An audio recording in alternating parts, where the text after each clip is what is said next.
She kissed me the way she always did, without hunger, without thought.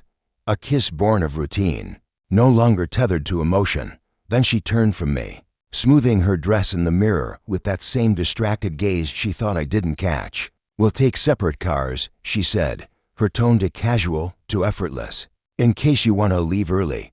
I didn't question it, just nodded, like she expected me to, like she counted on my silence. I buckled our son into the passenger seat, his small hand gripping the edge of his jacket, eyes fixed on mine with that silent, searching look children give watching for signs of trouble, trying to read the clouds. Before the storm, we backed out of the driveway. Her car was already gone, vanished like she couldn't wait. Halfway down the highway, his voice broke the hum of the road. Soft, hesitant, a whisper meant for secrets.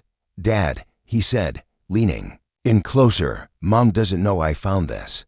He opened his tiny hand, revealing a key card. Plain white plastic. Room 137 written in blue ink. And beneath that, a name, Mark. I took it from him. My fingers didn't tremble. Not yet. I managed a smile that felt like it didn't belong to me. "Think I took a wrong turn," I said, easing off the freeway. He didn't ask. He just nodded. Wise beyond his years. Smart. He gets that from me. The hotel was quiet and forgettable. The kind of place where no one makes eye contact, where the carpets are always too clean and the silence smells faintly of bleach and lies. I parked behind the building, engine idling. "Stay here," I told him. "I won't be long." He didn't question it. He understood more than he should. The elevator creaked its way up. I stood motionless, watching the floor numbers blink red like a countdown to something irreversible. "Second floor, left turn, room 137. I knocked once. No answer. Then click. The door opened just an inch or two and stopped. He stood there, tall, shirt half buttoned, bare feet sunken into the carpet. Behind him, her laugh, her silhouette in the curtain-filtered light, her scent in the air like betrayal. He looked at me, expression blank, the way someone might look at a delivery man or a stranger who got the wrong room, until he saw my eyes and froze from the bed. Her voice floated out. "Mark, who is it?" His name wasn't Mark. It never was.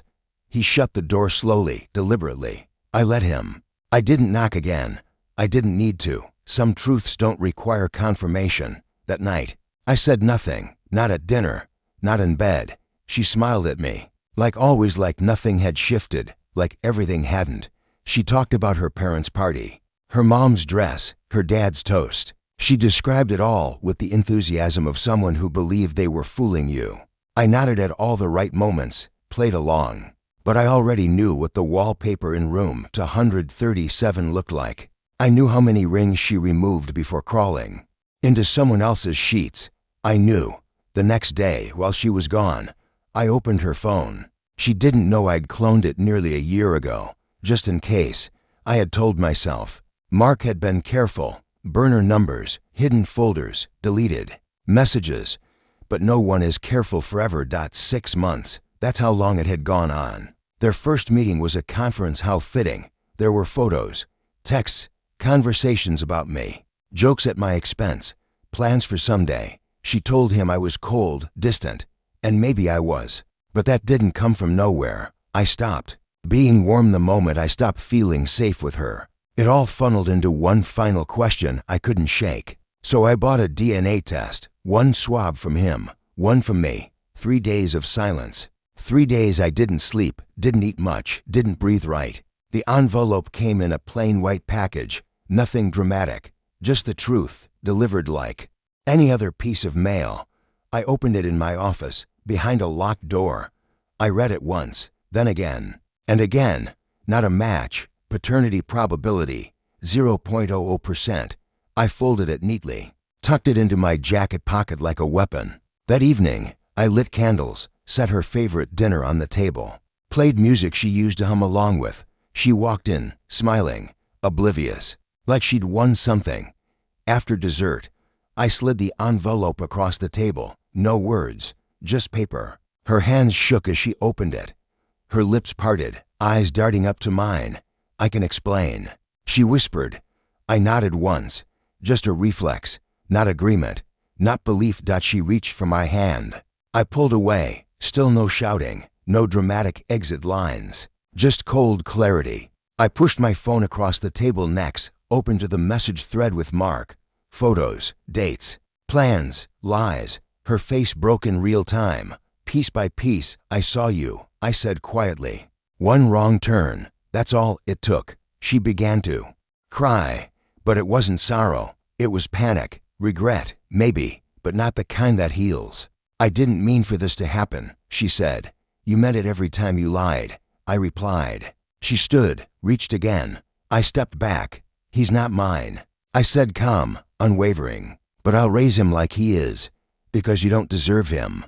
She collapsed into the chair like her legs had given out. No more words, none needed.